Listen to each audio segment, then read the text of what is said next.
Good afternoon, and thank you for joining us. I'm here on Treaty 6 territory, and I also want to acknowledge the Métis people of Alberta who share a very deep connection with this land. Danielle Smith has sabotaged low cost, low emissions, renewable energy projects here in Alberta.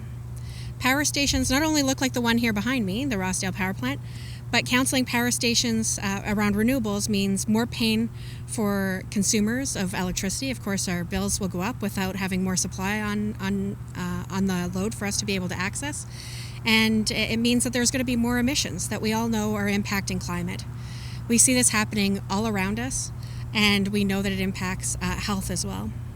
Today I'm writing the mayors of Edmonton and Calgary to join us in lifting the ban on renewable energy. We're calling on these mayors to stand up for their constituents, to stand up for the citizens of Edmonton and Calgary who are using renewable electricity and would like to use more of it and make their bills more affordable in the long term. Both cities own utility companies that are directly impacted by this ban. Both cities are home to more than 1 million Albertans who will have to pay more on their power bills. And the mayors and council owe it to Edmontonians and to Calgarians to stand up for lower prices and to reduce our emissions. Happy to take your questions. Thank you, and we'll start with questions in person. Just describe how this is going to affect all of us that pay power bills. Yeah, and conservatives used to talk about supply and demand, and they talk about how we need to bring more supply on if we want to reduce the cost of people's bills. This was something that used to be foundational belief for them.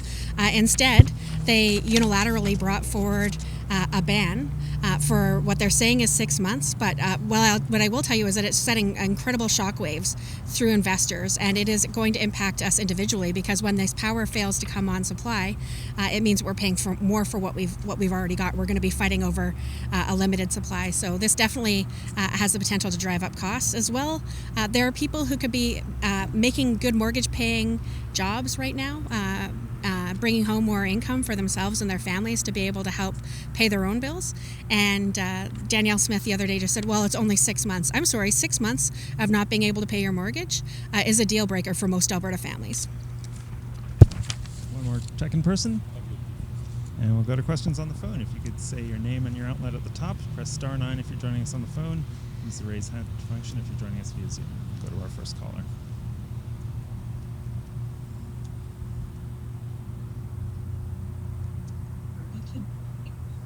Slightly off-topic question, but yesterday the CEO of Suncor had a call with investors, and basically the direction that company is going says we've been focused too much on the long-term transition.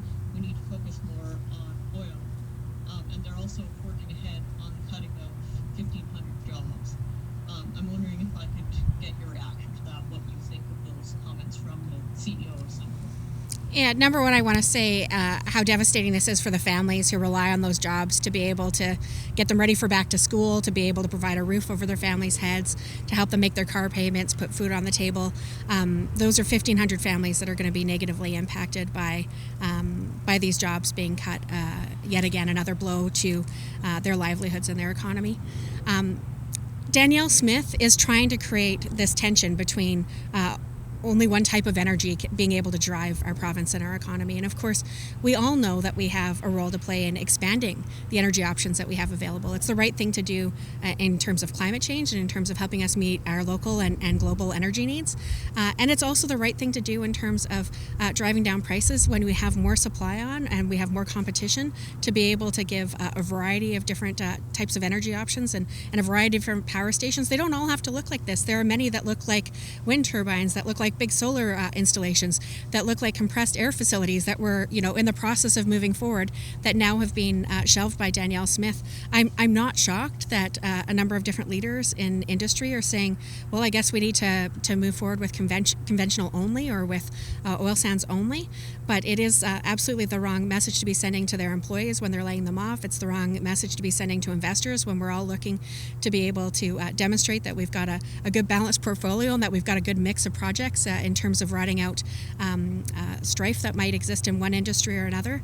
And Danielle Smith has made the decision that she wants to really damage renewable energy and damage the investments that we've seen in those areas. And I will also say that as climate change continues to have impacts on on every economy, including agriculture and forestry. And these are big areas of our existing economic sectors in this province. And these decisions that she's made are going to have negative impacts in those sectors as well.